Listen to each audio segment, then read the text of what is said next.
You're having a conversation, and you're 3 layers deeper than everyone else. They're talking about the surface. You're thinking about the implications, the patterns, the meanings beneath the meanings. And you realize no one else is going there. No one else is questioning. No one else is connecting the dots. And you feel it, that gap, that distance, that loneliness. Not physical loneliness, but intellectual loneliness, emotional loneliness, the loneliness of having thoughts you can't share, insights you can't express, understandings that no one else seems to reach. And Ibn Arabi said, this is the burden of intelligence, not the intelligence itself, but the isolation it creates. Smart people are lonely. Not always, not necessarily, but often. And Ibn Arabi observed this pattern across his lifetime. The brightest minds he encountered, the deepest thinkers, the most aware souls, they were often the most isolated, not because they couldn't make friends, not because they were unlikable, but because they couldn't find people who thought like them, who saw what they saw, who questioned what they questioned. And that gap, that difference in how minds work, it creates distance, unavoidable distance, between you and most people around you. The loneliness doesn't come from being alone. It comes from being surrounded by people and still feeling alone. You're in a room full of conversation, full of laughter, full of connection, but you're not connected because the conversations are surface level. The topics are superficial. The thinking is shallow. And you try to engage. You try to participate. You try to meet people where they are. But inside, you're bored, exhausted, drained, because your mind works differently.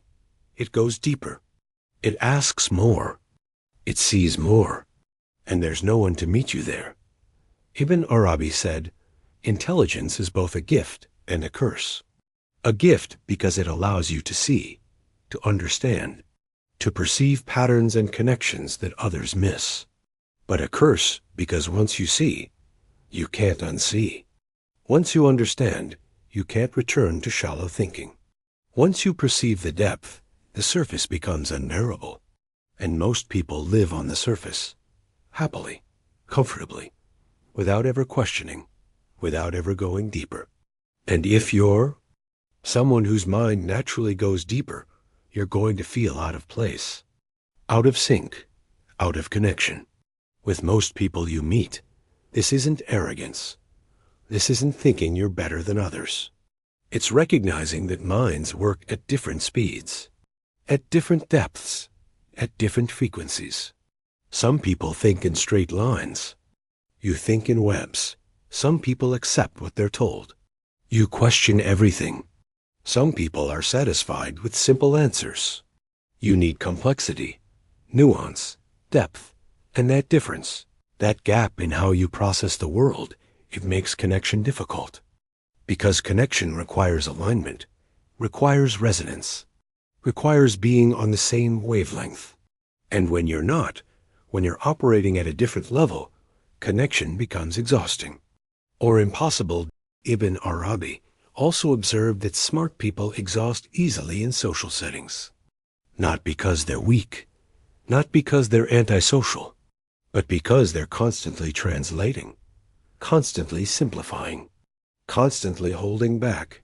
You're having a conversation, and you have 10 thoughts, but you only share one, because the other 9 are too complex, too deep, too far ahead of where the conversation is.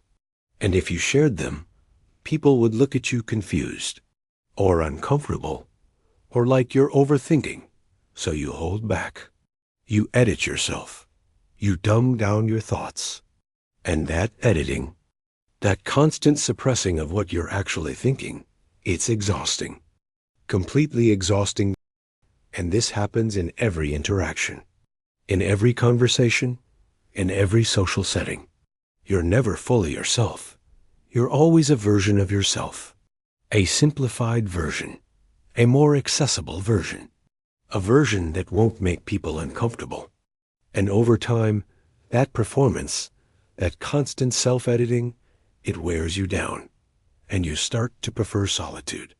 Not because you hate people, but because solitude doesn't require performance, doesn't require editing, doesn't require suppressing who you actually are.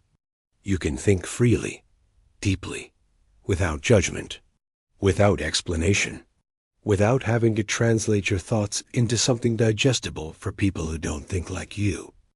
Ibn Arabi said, "Solitude is not the same as loneliness. Solitude is chosen. It's intentional. It's a space where you can be fully yourself without the burden of connection." But loneliness is different. Loneliness is wanting connection and not finding it. Wanting to be understood and not being understood. Wanting to share your thoughts and having no one to share them with. And smart people experience both. They choose solitude because it's easier than shallow connection. But they feel loneliness because deep connection is so rare. The loneliness intensifies when you realize how rare it is to meet someone who thinks like you, someone who goes as deep, someone who asks the same questions, someone who sees the same patterns. Most people you meet don't. They're content with surface conversation, with small talk, with discussing weather and weekend plans and TV shows. And there's nothing wrong with that. It's not better or worse. It's just different.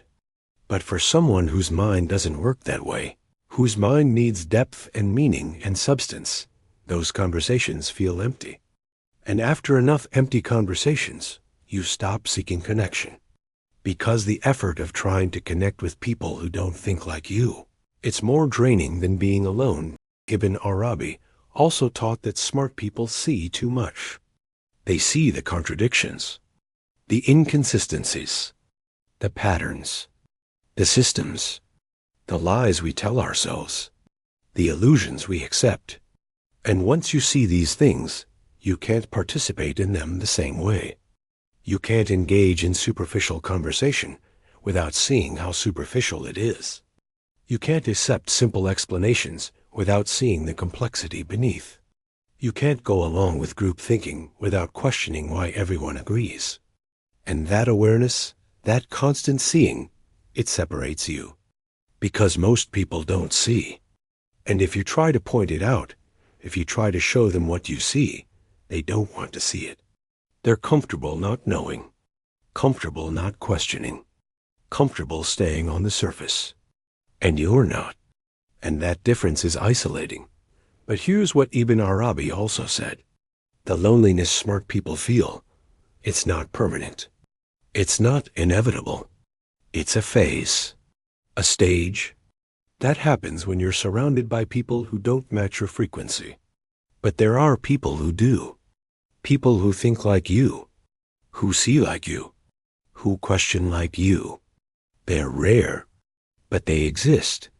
And when you find them, when you connect with them, the loneliness dissolves.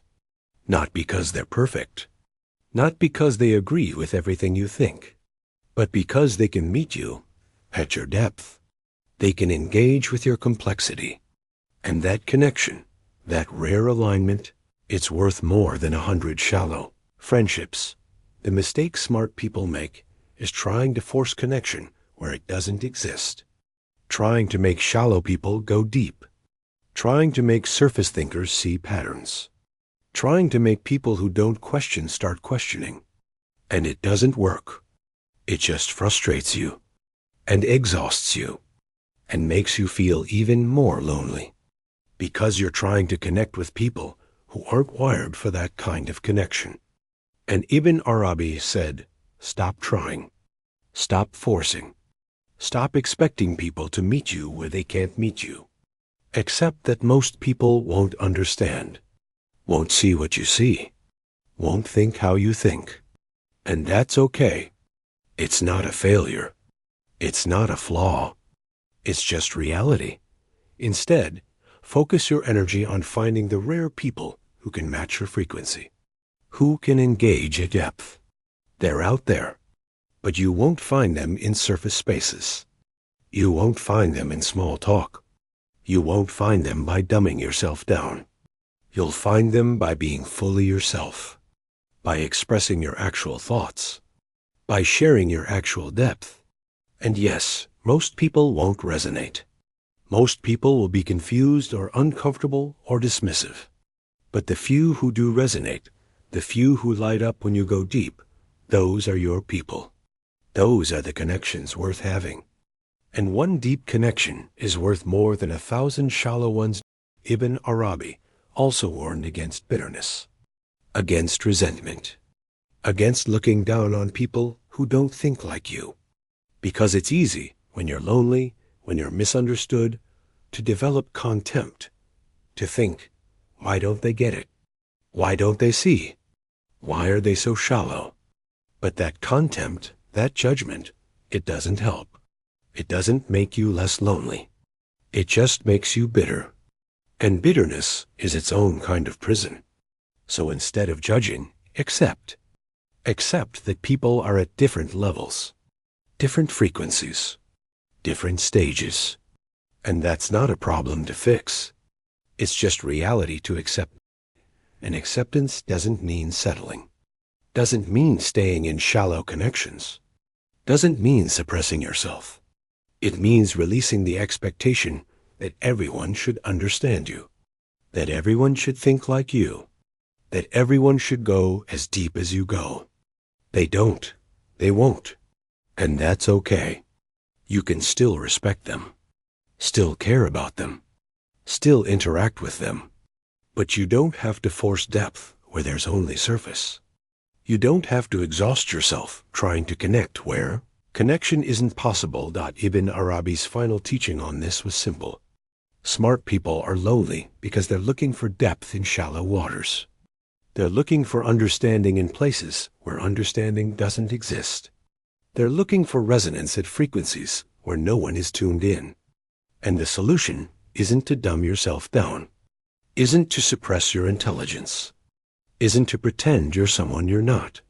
The solution is to accept the rarity of deep connection, to stop expecting it from everyone, to stop forcing it where it doesn't exist, and to remain open, remain authentic, remain fully yourself, so that when someone who can match your depth appears, you'll recognize them, and they'll recognize you, and that connection, that rare, deep, authentic connection, it will end the loneliness. Not forever, not completely, but enough. Enough to remind you that you're not alone, that there are others like you, that depth exists, and that it's worth waiting for. So if you're smart and lonely, know this. It's not your fault. It's not a flaw. It's not something to fix. It's the natural result of having a mind that works differently, that sees more, that questions more, that needs more. And the loneliness you feel, it's not permanent. It's just the gap between where you are and where your people are. And the gap closes, not when you dumb yourself down, but when you fully show up, as you actually are, at your actual depth, and wait for the rare souls who can meet you there. They're coming. They're looking for you too. And when you find each other, you'll realize the loneliness wasn't a curse. It was a filter, filtering out shallow connections, so that when the deep ones arrive, you're ready. You're available. You're still fully yourself. And that's when everything changes.